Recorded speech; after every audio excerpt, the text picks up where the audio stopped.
In this quick video, I'm gonna show you how to get FC26 beta.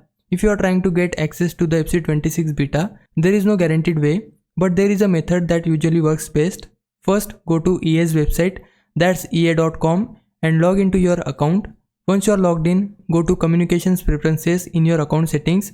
Now here's a common tip. If your email preferences are already turned on, try turning them off, then back on. Some users say this refreshes your status and helps.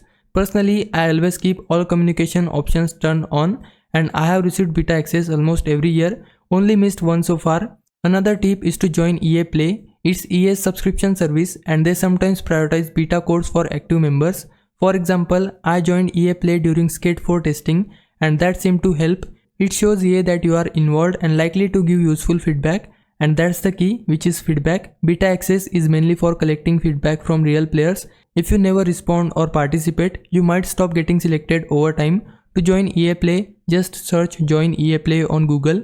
Follow the sign up steps and verify your email. Once you are done all that, the next step is to wait. EA generally sends invite in waves, Ultimate Team, Career Mode, and sometimes an open beta. It's not guaranteed, especially when thousands trying every year, but using these steps give you the best shot at getting the FC26 beta. Good luck, hope you get in. Now if I was a big help, can you like this video and subscribe my channel. For now, thanks for watching, bye bye.